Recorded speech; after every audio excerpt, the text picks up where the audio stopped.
baraje inka barayifata barayitwara nta nahari. Ikibazo nuko banze ko ayigurisha ngo aguranishe indi. Ahangaha turi mu karere ka Gatsibo, umurenge wa Gatsibo, akagari ka Mugera, umudugudu wa Kayisha, ahari umuturage witwa Ndayambaje Etienne uvuga ko yatswe inka ya Girinka yaramaranye imyaka 7 ariko akayakwa mu buryo bw'amanyanga, mu buryo bw'amaherere. Uyu muturage yatubwiye ko abayobozi baje bagatwara inka bavuga ko inka yamunaniye. Uyu muturage rero arimo arabaza ati ni gute ubuyobozi bushobora kundenganya bene aka kageni kunyaka inka maranye imyaka 7 nyiragira, nyahirira, nyivomera, nyihereza imiti, nyibanguriza, barangiza bakayinyaka bakagendera aho ngaho ntibampereze indi cyangwa se ngo bampereze n'itungo niyo ryaba ihene. Uyu muturage aravuga ko yarenganye. Ndayambaje ni mu mudugudu wa Kayisha, nari ifite inka nabanje ikimasa ndacyorora, nacyo cyari akimasa gatoya, hanyuma kikuze nyivunjishamo inyana marije kuyivunjamo, hanyuma inyana ndayorora nayo yari ntoya, igera igihe cyo kwima. Igeze igihe cyo kwima ndabangurira ntifate, mbangurira mu mwaka wa mbere, mbangurira uwa kabiri, mbangurira uwa gatatu, uwa kane nteza intanga nabwo ntiyafata, ndongera ndagerageza bwa gatanu ntiyafata, ubwo ngeze aho ngaho kuyinda birahagarara. Ubwo yibera aho ngaho nyorora bisanzwe, mu buzima busanzwe, naka ibyemezo byo kugira ngo ndebe ko bampa uburenganzira nkayihindura. Ubwo burenganzira ntibigeze babumpa, bakambwira ngo hari ikibazo ngo cy'ikiraro, ariko ikiraro cyo cyari gihari nubwo cyari gishaje, ntabwo byari ikibazo cyari ikiraro, cyari ikibazo cyo kutima. Ubwo byarangiye bigeze gute, nakomeza nyikurikirana umutekano wayo, birangira batanyemerera mpaye uburenganzira bwo kugira ngo nyihindure. Bakomeza bankurikirana ngo iyo nka ya leta bimeze bite.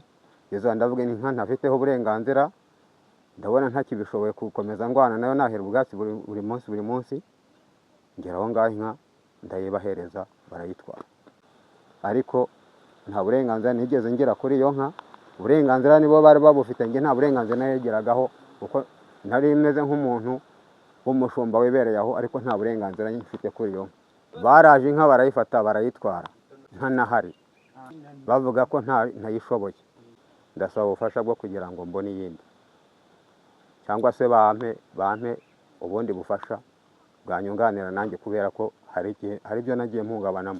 Agahinda nakagize kubera ko navunikiye ubusa, nkaba nta kindi kintu ndimo kubona.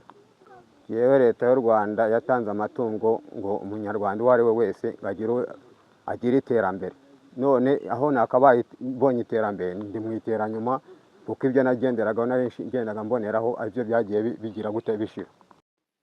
Abaturanyi ba Ndayambaje Etienne bavuga ko ibyo yahuye nabyo ari amaherere, barasaba ko Etienne yahabwa inka cyangwa se akarenganurwa no mu bundi buryo. Yaragerageje nk'uko yabibabwiye, yayitanzeho amafaranga kenshi ku mupfizi, birangira anateza n'intanga. Ntabwo ababeshya yarabikoze.